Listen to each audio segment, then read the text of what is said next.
Good morning, students. Today your SST turn. In SST, we are reading history. First chapter is India in medieval period. In medieval period, we have already read some topics, which is broad historical trends in previous class.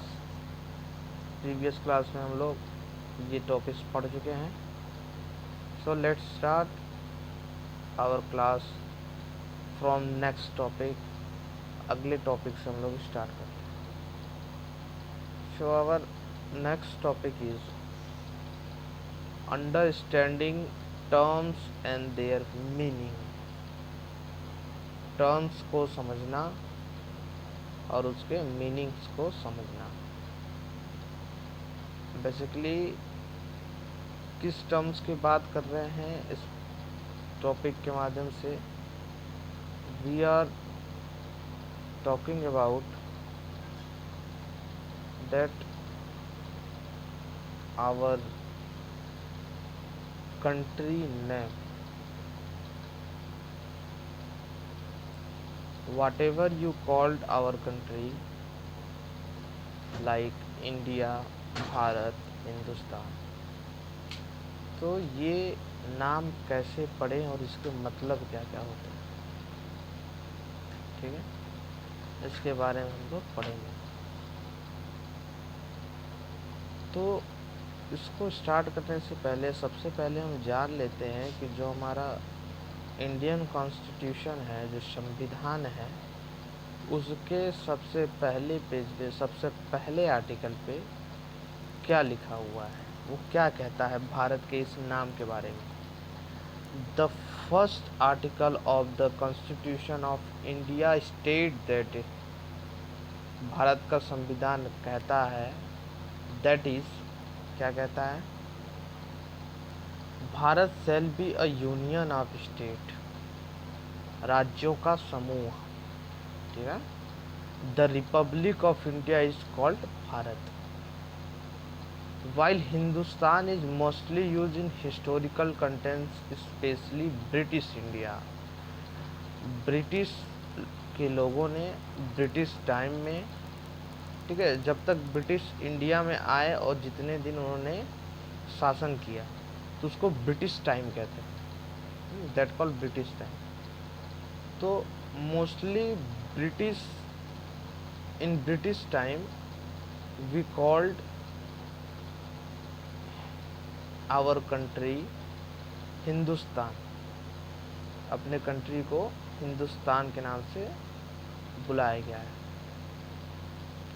Today these three terms are interchangeably used to refer to the political and national entity that is identified as India. और यही तीनों नाम जो है वो identified as India, हमारे country के नाम से जानी जाती है. हिंदुस्तान, भारत और India. India basically is a English name of Hindustan. Hindustan का अंग्रेज़ी नाम है. ठीक है. जैसे अमेरिका का अंग्रेज़ी नाम अमेरिका है, अमेरिका ही कहते हैं उसको. जापान, जापान ही कहेंगे उसको. श्रीलंका, श्रीलंका ही कहेंगे. लेकिन एक हमारा ऐसा कंट्री है जिसका इंग्लिश नाम है. हाँ, हिंदुस्तान को इंग्लिश में इंडिया कहते हैं. ठीक है. तो सबसे पहले हम लोग वन बाय वन पढ़ेंगे कि भारत कैसे आया, नाम कैसे आया, फिर इंडिया कैसे आया. ठीक है. चलिए तो स्टार्ट करते हैं. The name Bharat is derived from the name of Bharat. जो भारत का नाम है वो भरत के नाम पे पड़ा है. अब दिमाग में आता होगा कि ये भरत कौन है. तो Bharat is a son of Dushyant. Now you are asking that who is Dushyant. Dushyant के बारे में महाभारत में पढ़ने को मिलता है कि भरत दुष्यंत के पुत्र थे, उनके लड़के थे, और भरत बहुत ही लेजेंडरी रूलर, बहुत ही महान शासक और बहुत ही बहादुर थे। भरत के बारे में ये कहा जाता है, आप इतना ही समझ जाइएगा, मैं एक स्टोरी बता दे रहा हूँ उनके साहस और बहादुरी के बारे में, कि वो बचपन में ही शेरों के साथ खेला करते थे। ठीक है, शेरों के साथ खेला करते थे, तो उनके नाम पे, भरत के नाम पे पड़ा है भारत। सन of Dushyant, a legendary ruler, legendary ruler mentioned in the Mahabharata. Similarly, the name India has been, name India, अब तो भारत तो आ गया होगा समझ में। अब आते हैं इंडिया कैसे पड़ा। India has been in use since 17th century। 17th century में यूज किया गया, 17वीं शताब्दी में। It is derived from the Greek word Indo, which means region beyond the river Indus. Indus क्या, रिवर, सिंधु नदी को इंदुस कहा गया इसमें, तो ये रिवर का नाम है। तो इंडिया ग्रीक वर्ड से लिया गया है, इंडो। ठीक है, जिसका मतलब होता है नदी के उस पार वाला area, the place beyond the river Indo.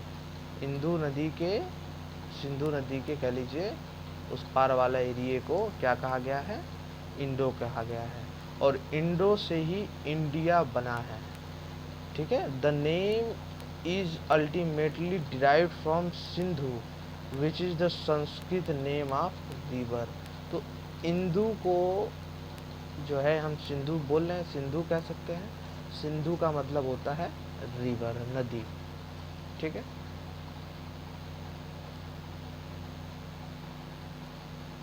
अब बात करेंगे हिंदुस्तान की, कि हिंदुस्तान कैसे नाम पड़ा।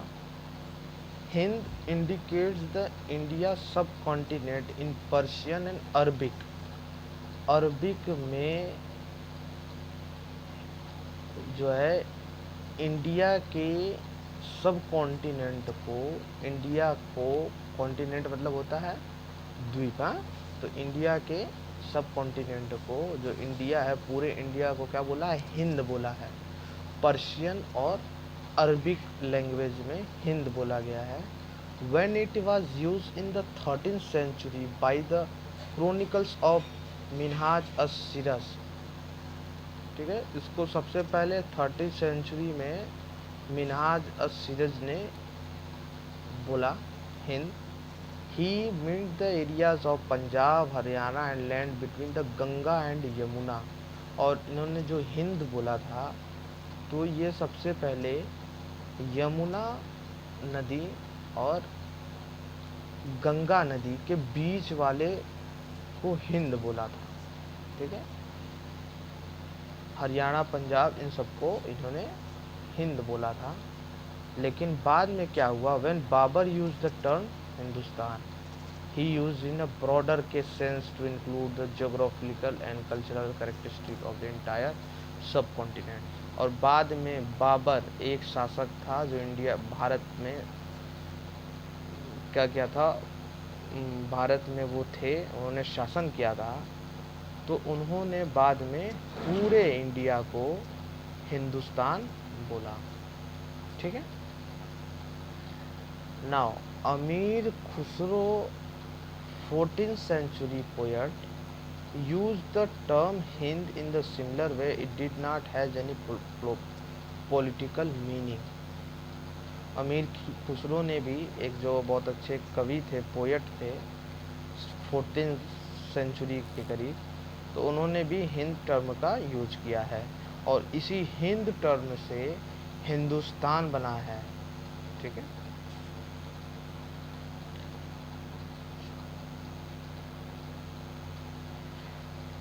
Source of history.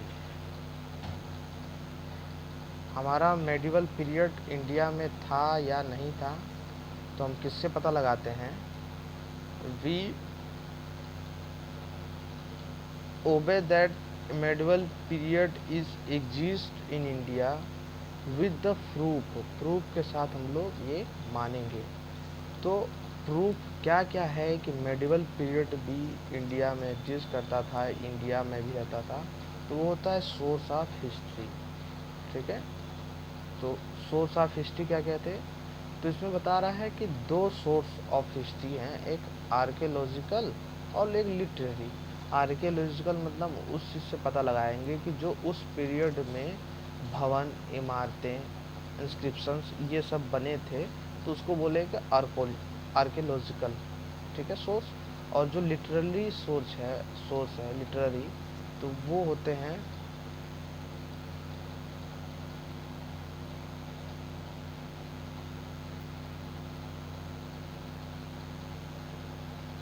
Literary source से जो किसी साहित्यकार, किसी लेखक या कहीं हमें लिखे हुए मिलते हैं। ठीक है, उसको लिटरेरी सोर्सेस कहते हैं। तो चलिए आइए शुरू करते हैं। We have a number of sources of at our disposal which help us a lot in during a clear picture of medieval period. They can roughly be divided into two main type। दो भागों में बांटते हैं, एक archaeological और एक literary. चलिए, तो सबसे पहले हम लोग आर्कियोलॉजिकल सोर्सेस पढ़ते हैं क्या क्या थे। इसमें सबसे पहले थे इंस्क्रिप्शंस। इंस्क्रिप्शन क्या होते हैं? शिलालेख जो हमको मिलते हैं उनको इंस्क्रिप्शन कहते हैं। तो इन इंस्क्रिप्शन से हम पता लगा सकते हैं कि मेडिवल पीरियड भी हमारे यहाँ थे। और इन इंस्क्रिप्शन के माध्यम से भी हम ये भी पता लगा सकते हैं कि उस समय के जो रूलर थे वो कैसे थे, उनका नेचर कैसे, जो रूल करने का नेचर था वो कैसे था, उस समय का आर्ट कैसा कैसा था, आर्किटेक्चर कैसा था। इन शिलालेखों के माध्यम से हम पता लगा सकते हैं।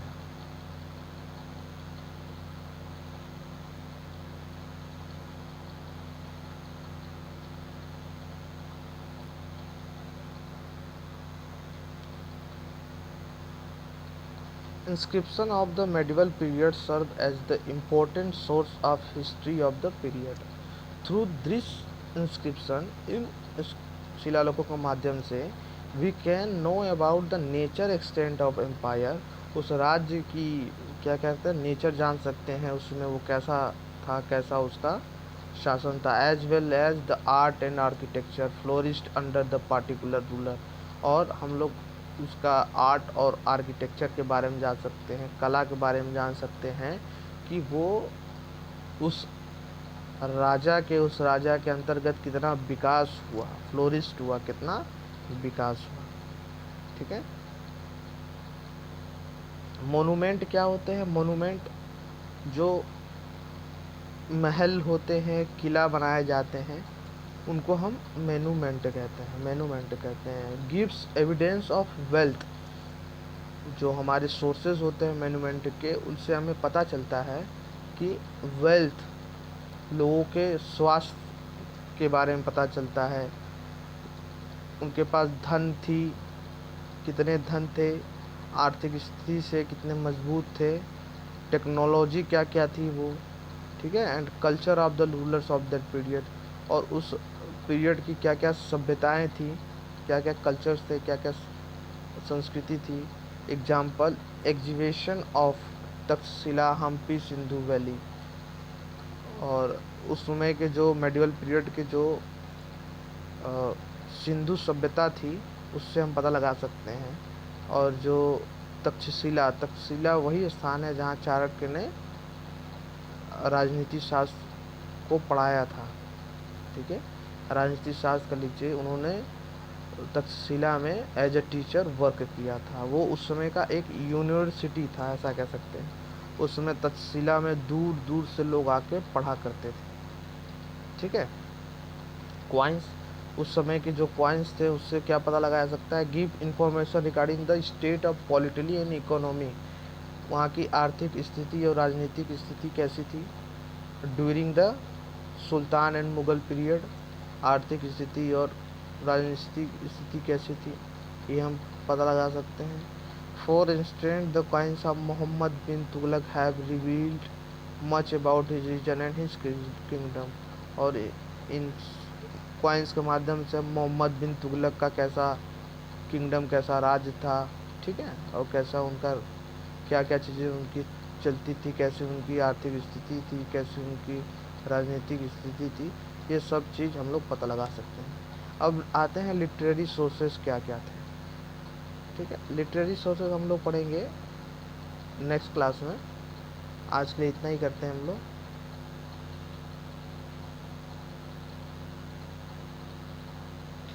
So what is your homework? Read lesson, read lesson,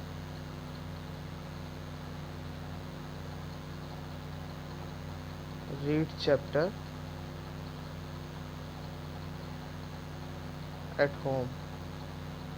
घर पे बैठ के पूरा चैप्टर पढ़िए। ठीक है, पूरा चैप्टर आप पढ़िए और समझिए, फिर से इसको रिवाइज करिए। ठीक है, हिस्ट्री में जितना आप रिवाइज करेंगे उतना आपको याद होगा। ठीक है, उतना आपको हेल्पफुल होगा। ठीक है, थैंक यू सो मच।